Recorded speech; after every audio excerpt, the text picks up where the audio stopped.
According to the World Health Organization, globally 3 in 5 babies are not breastfed in the first hour of life. Over 8,20,000 children could be saved yearly if all children between 0 to 23 months were breastfed. Only 41% of infants under 6 months of age are breastfed, and 93% mothers feel uncomfortable breastfeeding in public places.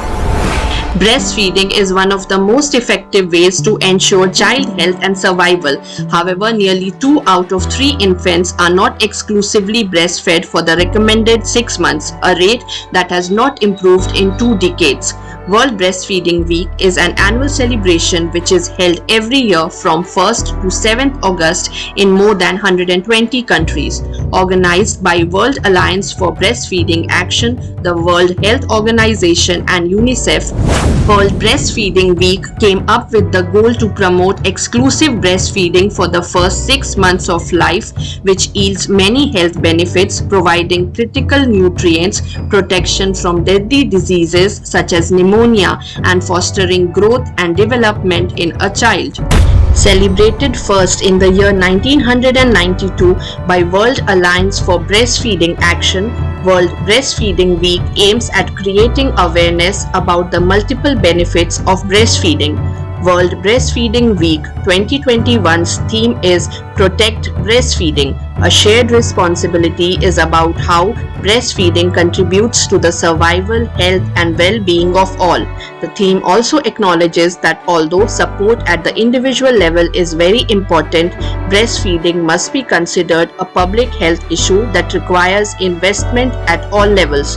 The concept of building back better after the COVID-19 pandemic will provide an opportunity to create a warm chain of support for breastfeeding that includes health systems, workplaces, and communities at all levels of the society.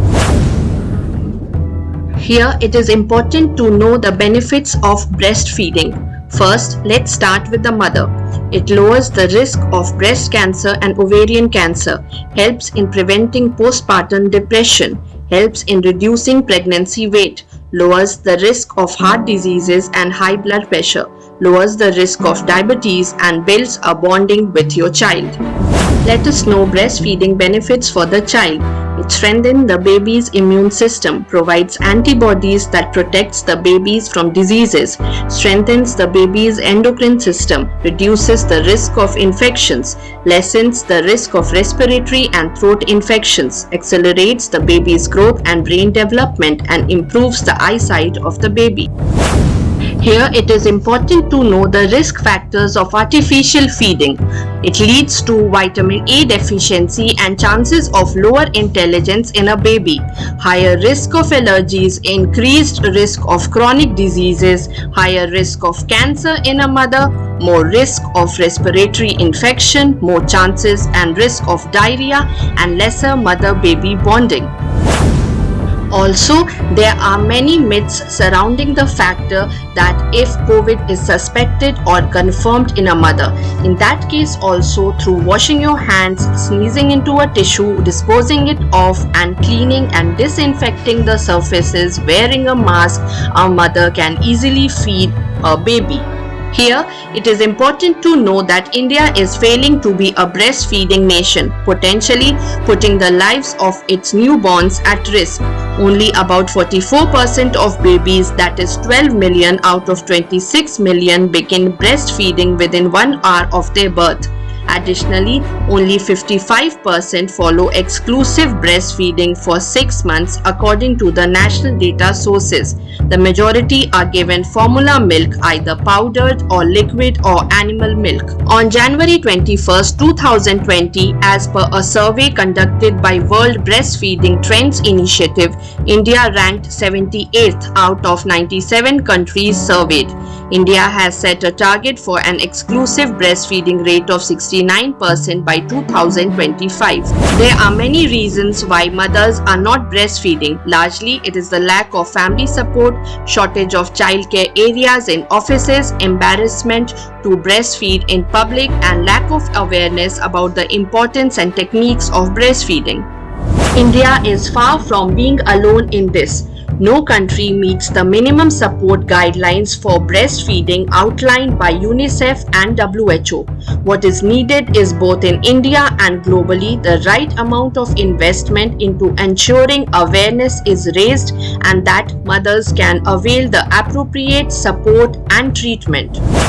WHO provides guidance to member states on eliminating exposure of the general public to marketing of breast milk substitutes and the inappropriate promotion of foods for infants and young children through implementation of the International Code of Marketing of Breast Milk Substitutes in the Western Pacific region.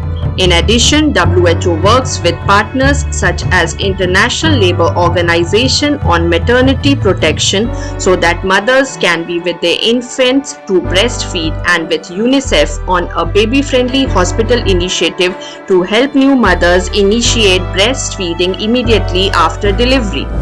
The 40th anniversary of the adoption of the International Code of Marketing of Breast Milk Substitutes is an opportunity to mark the significant progress made in protecting and promoting the incomparable benefits of breastfeeding. The code remains as relevant today as it was 40 years ago. Last year, some marketeers of baby foods exploited the COVID-19 pandemic to promote their products by invoking unfounded fears that breastfeeding could transmit COVID. WHO and UNICEF guidelines is clear. Mothers suspected or known to have COVID should continue breastfeeding.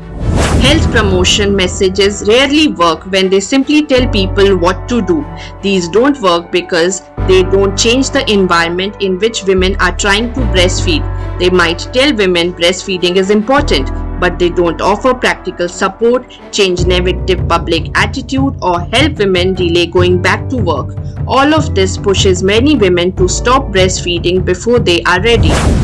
Rather than focusing on telling women to breastfeed, governments must recognize their wider public health responsibility and work to create an environment that actually supports breastfeeding. It shouldn't be left to the charities and volunteers alone. Real awareness can be created only through 1. Education and support. Good quality education rather than simply a list of reasons why women should breastfeed is the key to success here. Before the birth, mothers should be offered information on how breastfeeding works, challenges that might arise, and who they can get support from. 2. Public acceptance. Breastfeeding promotion should not just target mothers but the wider population. A mother may want to breastfeed, but if those close to her do not understand why or how to help, her experience will be more challenging. Public acceptance is not just an issue for adults. Children should also learn about breastfeeding and its importance. 3. Mental health. Caring for a baby invariably leaves new mothers feeling exhausted.